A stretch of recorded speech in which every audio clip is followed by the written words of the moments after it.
skipped the cruise with my family last minute because they bought everyone else a ticket, and now they can't reach me. My parents wanted to do a cruise for the holidays. They invited me, 25F, my boyfriend, 27M, my brother, 28M, and his girlfriend, 26F. My brother, let's call him James, has always been the golden child. Some backstory: back in high school, when James was discovered to be selling pills, he was just going through a phase. Meanwhile, when I got caught smoking weed, my parents threatened to kick me out. James lost his scholarship and dropped out of college 3 different times, but he's still perfect. I graduated a semester late and I didn't try hard enough. James still lives in the state where he attended college, and I live in my home state near my parents. He doesn't work, he's not currently in school. My parents buy him flights all the time to come visit, but don't buy me a flight to go see him or go anywhere else. My parents send him money for rent and life necessities. He bought a $2,000 dog recently with that money. When I got my first big job at age 22, my parents immediately kicked me off their insurance since I had the option of benefits. James was on their insurance until he turned 26. Last year, I got laid off and moved back in with my parents to save money. When I got my new job, my parents told me I needed to pay $10,000 in back rent, which was never discussed previously. I did finish paying it off and recently moved in with my boyfriend. This has been a pattern my whole life. James gets everything handed to him and I have to work my ass off. So, now to the cruise. My parents said they wanted to do this, and bought tickets for themselves, James, and his girlfriend. They told me to get my own ticket since I have a well-paying job. I was super upset, and told them it wasn't fair that I was the only one who had to buy their own ticket. My boyfriend couldn't come due to holiday plans with his own family. My parents said I was actin' spoiled and that green wasn't a good look on me. I am so tired of hearing that phrase at this point. They said it's not like I had to get a nice room since we'd be outside it the majority of the time anyway, which is true, but then why get James a nice room? I decided I had enough and I wasn't going. But here's where I may be the asshole. I let them continue thinking I was for months. Then, on the night before they left, they said to get to their house by 8 a.m. so we could start the drive to the port. At 8:30 that day, they start messaging me asking where I am. I texted them, since you didn't want to put the effort in to have me join you, I will be attending my boyfriend's Thanksgiving instead. Have a nice trip with your favorite child. Then I muted the chat. I talked to some friends about this, and some said it was petty of me to cancel with no warning, and others said I should have sucked it up and gone since I would have had fun when I got there. They've been on the cruise for a couple days now, and I'm starting to regret how I handled things. Yeah, I probably would have had fun, and it's not like I couldn't afford the ticket. I also could have handled the delivery better. But at the same time, I'm so sick of them treating me like this. So, Ida for canceling on our family vacation? Update 1. Obviously, I'll start with the $10K in back rent. To me, the number itself wasn't the issue. I mean, yeah, it is definitely a bit higher than I would have liked, but not completely unreasonable. For the amount of time I lived there, it's not like I would have been able to rent my own place at a cheaper price, and if I hadn't moved in with them, I would have completely depleted my savings and probably gone into debt. While I was laid off and looking for a new job in my field, I had a serving job and did some freelance writing work as well, so I was contributing to groceries but not paying rent or utilities. Because of that, I understood why my parents wanted help once I was in a positio, and to do so. I just wish they had defined that expectation from the beginning instead of springing it on me as a surprise. I paid it because I know it was an inconvenience for my parents to have me stay so long, especially during some home renovations, and it didn't feel worth a pushback if I refused. I know it would have turned into a whole big issue and it just felt easier to pay the money. Yes, I probably have some pushover tendencies that I need to address. Luckily, I'm in a well-paying field, I'm a technical writer, so once I got my new position, I was able to pay my parents back in about 6 months while also saving up to move out. The timeline for anyone curious is, I was laid off in January of last year. I used my savings to pay rent until my lease was up in June, and then I moved in with my parents. I lived with my parents from June of last year till September of this year, when I moved in with my boyfriend. I got my current job in May, which is when my parents told me that they wanted back rent and rent moving forward until I moved out. They said it was to help motivate me to get back on my feet. So not all of it was back rent technically, but I just used the term to try and be more concise. By the time I moved out, the total amount I owed had added up to the $10K, and I had already paid off most of it. I also saw a couple comments about pursuing legal action against my parents, but I don't think that's worth it or even possible. We never had a written contract and I didn't argue against paying it. I didn't want them to be able to hold that over me. Going through any legal issue would just dredge the whole thing up again, and I'd rather not do that. It's paid now, so at least it's over with. In the future, I know I should probably be less willing to give in to their demands. It's just difficult when things have been this way my whole life, and my experiences have shown me that any refusal paints me as ungrateful in their eyes. I try so hard to be perfect, Beck, as I just want them to treat me with the same care and support as they do with James. The worst part is, James and I were super close growing up. When we were kids, we hung out all the time. He was the one who taught me how to ride a bike. He stood up for me when I was getting bullied. I don't think he's a bad person at all, he just never learned to stand on his own 2 feet. Our relationship is strained now because he doesn't get why I have issues with our parents. I miss the brother I would stay up playing RuneScape with. I'm pretty sure he fully buys into the idea that he needs extra help since he's always gotten it. He doesn't know how to do or expect anything else. At least he's still nice to me, but he just refuses to see the differences in how we're treated, and he basically wants me to just suck it up and be part of the family. Sadly, all his support just disappeared once it came to issues with our parents. I hope James gets some distance from them one day and we can reconnect. I don't want our relationship to keep suffering because of this. Sorry to get sappy for a second. But back to the comments, another thing I saw some people ask is why I didn't tell them sooner that I was canceling. I know that was a petty move on my part, but had I told them earlier, they would have spent those months trying to convince me to go and insulting me if I continued to refuse. It seemed like such a hassle, and the way I did it was much easier. And yeah, maybe this is shitty of me, but I did get some satisfaction out of it. It felt good to treat them at the same level they treat me. Besides, it's not like it actually affected their trip. They still went, just without me. Many of the comments brought up the idea of going low contact or no contact with my family, and it is something I've now been considering. My boyfriend is supportive of this decision since he has seen firsthand how my parents are. I'm sure my friends will be supportive as well if I explain the full story. Most of them have never met my parents, and I've tried not to get into the whole family dynamic with my friends since it's depressing for me to talk about, and I also didn't want to come off as just whining all the time. Prior to this, they've only heard some small complaints here and there. With all that out of the way, here's what happened since my last post. My boyfriend and I got to the cabin late Wednesday night. I gave his mother a bouquet of her favorite flowers and she loved them. We had a quick glass of wine while talking with his family before heading to bed. I was still a bit uncertain of my decision, so I probably wasn't as peppy as usual, but they didn't seem to mind. That night I made a promise to myself that I would put my own family issues aside during the trip and just focus on having a good time with my boyfriend's family, who have always been so gracious to me. On Thursday, we woke up early and helped his mom with some preparation for the food and set the table. After, we played some cornhole with his cousins and sadly lost due to my complete lack of athletic ability. The Thanksgiving meal itself was delicious, and his mom is such a good cook. Everyone was very sweet to me and made me feel so welcome as part of the family, which helped me feel much better about my decision to spend the holidays with them. Towards the end of the night, his mom even said to me that she knows it is ultimately up to my boyfriend, but she hopes I can join the family for real someday. I told her I would be honored if that happens, and we hugged. I really do hope it will. I love my boyfriend so much, and I want to spend the rest of my life with him. His family is also an incredible bonus. I had such a wonderful time on Thanksgiving and enjoyed the rest of the weekend as well. We went on some great hikes, hung around by the bonfire, played board games, and watched movies. My boyfriend also spent some time looking after his little nephew and watching them play with Legos together. Definitely gave me some slight baby fever, though that is not something I want to act on for at least a couple years. We got back yesterday afternoon and I am already missing everything. It was genuinely a blast and there was no family drama, which made my family seem like even more of a mess. I feel like I'm rambling a bit now. Honestly, I probably have been the whole time, but I'm just so excited to share what a good time I had during the holiday and that I definitely made the right decision. Unfortunately, this update isn't entirely positive. I wish it could be.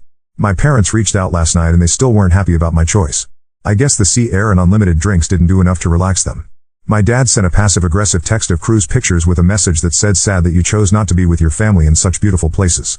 And I sent back a picture from my trip with my boyfriend's family and said, "Looks like you guys had a good time, so did we." Then my mom called and said she hoped I regretted missing out on a great family vacation and spoiling their memory due to a petty grudge against my brother. I told her my issue wasn't with James but rather their unfair preferential treatment between the two of us. My mom said that I was the one being unfair by comparing our situations since James needs help while he figures out his direction in life and I've always been much more independent. I told her the only reason that's true is because they never truly allowed me to depend on them. She said she wasn't going to apologize for raising a self-sufficient daughter, and that I should either grow up and be grateful for everything they've done or leave them alone for good and break their hearts all at once instead of doing it piece by piece. She called me cruel for dangling the hope of a wonderful holiday only to snatch it away at the last second. Even though they seem to be just fine without me, they're based on the photos my dad sent and what they posted on social media.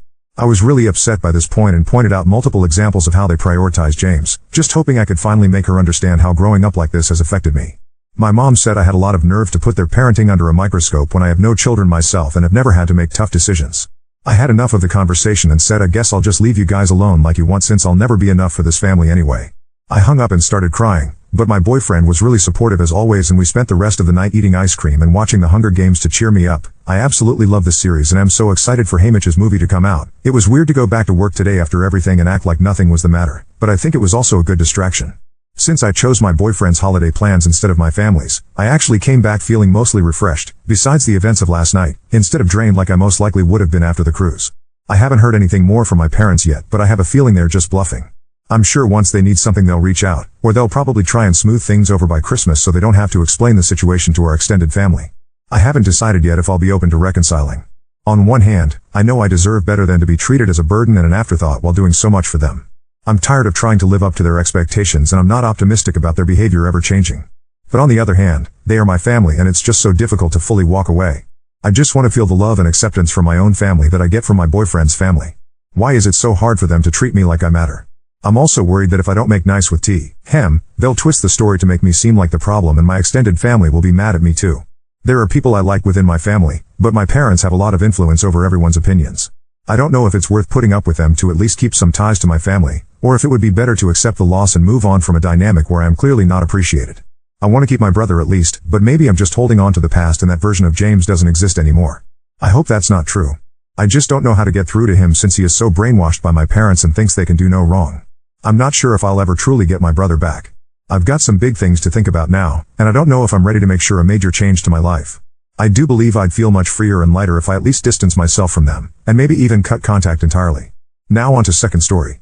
Best friend abandoned my trust to date my crazy ex, called my parents to guilt trip me into forgiving, so I blocked her. I've been pretty much a loner with one exception, my best friend Tammy. We met in middle school and just became joined at the hip. Things changed a bit in college. My parents forced me into a Christian out-of-state college. Tammy applied and got accepted to the other college in the town, so we both went out there and were roommates for 2 of the years before I met my first ever boyfriend. I will call him Trent. I moved in with him the end of junior year, and I don't know when it started happening, but he went from charming and affectionate to controlling. I don't wish to upset anyone, so I will hit the pause button and warn you that below is some of the things he did for me to label him abusive. He would put me down and hint he could find someone better, or that if he cheats, it will be my fault since I wasn't this or that enough. It started to get physical senior year. At first it was him pushing me out of the way if he was walking by and I was in the path for whatever reason. Then he would slap me in arguments, calling me worthless, a waste of his time and young years, a broken toy no one will love. I didn't have any real self-esteem, so I stayed, thinking I was the problem, and when I called home about it, I was told that the problem was me. I started to make my exit plan the day after I graduated. He had proposed, and I hesitated, and he screamed at me to ask why, then her swung and punched the wall right next to my head. I fell to the floor in fear, and he tried to comfort me and basically forced me into sex. When I woke up the next morning, the ring was on my finger, and he forced me again and later called it make-up sex, saying he forgave me for the way I treated him. That is the extremely short explanation, but there are so many stories of him forcing me into bed, hitting me or threatening to kill me, and more. So, I started to make a plan. I found a shelter in the city nearby. I started hiding things in the trunk of my car. I was in the service industry then, and so I would take more shifts whenever I could and hide my cash tips in a box of tampons in my purse. And I finally was ready and left my phone. I had a new cheap one, and never went back. Tammy knew him and lived near us, but she didn't know about my plan. She messaged me on social media and I told her what happened. All of what happened. So she played dumb when he came around asking where I was, spinning the story that I was suicidal and he is calling the police to find me. He never found me. That was years ago. I am now 36, and Tammy is too. Trent is 38. Tammy became a bit religious, but I told her as long as she is happy and safe, I don't care what she leans on in faith. She started to invite me out to her church 4 years ago and I kept saying no until I very firmly said if she brought it up again, I would just walk out or hang up. I'm not against anyone believing what they want, I just don't want or need to be sucked into it. I honestly do not mean any offense to anyone of any faith. I myself am just agnostic, and if that ever will change, I will decide on my own, but I doubt it will. She got a job 2 years ago overseas. I acted excited for her and I was also deeply devastated. Without her, I had no one else. By this time, I wasn't in contact much with family, and I do have surface-level friends, but no one that's known me in the real sense. I worked it out with my counselor and just carried on. We stayed in touch online and video chatted a lot. She would show me London and I would show her my transition to moving to Texas. We would chronicle our explorations of our new cities, and then one day it started to slow down on her end right around the time she went to visit a friend in our old college town. She then asked if she flew to Texas sometime this summer, could she stay with me a few days, and I excitedly agreed. So early this month, just a few weeks ago, she came here. She was off the whole first day, but I figured she was tired. Then the next day, we went out and got drunk. She started to cry and I got us an Uber back to my place and asked her what was wrong. That's when she asked me not to hate her and told me everything. She's with Trent. She's been with him almost a year. I was too stunned to even say anything, and she went on and on about how it's not what I think and he has changed. She told me he found Jesus and turned his life around and deeply regrets the way he treated me. The more she talked, the more I just shut off. I didn't even have it in me to feel anger. I just stared at her frozen as she talked until she said, "Please just say something," so I did. I told her to get the fuck out. She started to explain it all again. She hated him forever, but they kept running into each other. He goes to church and showed he has changed, blah blah blah blah. I didn't interrupt her, but when she stopped talking again, I just repeated myself. She argued more, and I would just listen and repeat until she grabbed her stuff and left. It was silent between us for a week until my dad texted me that Tammy called my parents crying and told me to get over myself. After all, it's not like I wanted to get back with him, right? And that's what I get for living with a man I wasn't married to.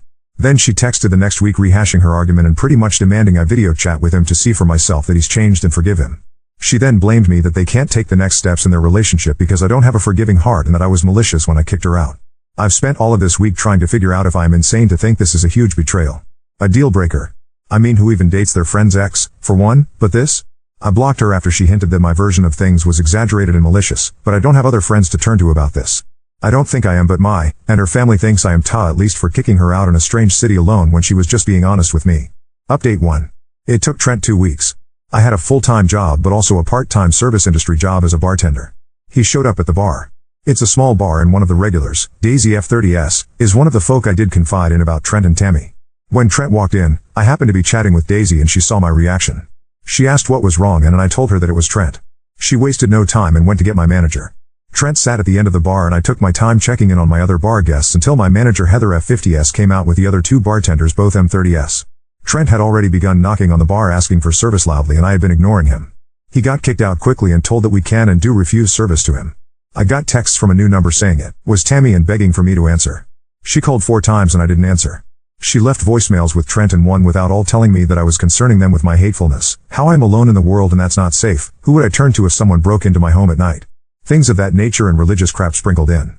I was still on the clock and Daisy suggested I stay at her parents'. I know her mom who sometimes comes with her to the bar. At that point I was shaken enough to take them up on it. Daisy's mom, Rose F60S, has been sweet enough to let me stay rent-free for as long as I needed, but I eventually moved in with one of the servers at the bar. She helped me look for legal representation and I filed for a restraining order using screenshots I had emailed myself prior, old voicemails, and though we could not prove harassment on Tammy's end, Trent had said enough in the voicemails and messages he had sent that it qualified for a temporary restraining order. I am safe for now and the hearing is in January. No one knows where I live currently and I've shut down all social media. I've been NC with my family as they've been pushing me to give my address so they can send Christmas gifts, but when I gave them a P.O. box Daisy is allowing me to use, they got angry it wasn't an address and that was suspicious enough for me not to trust them.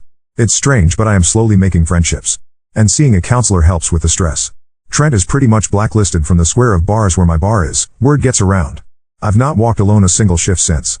And that's my update. Not perfect, but I remembered my password when I was checking my email for any additional stuff to send to my lawyer and wanted to let every person concerned about me that I am okay.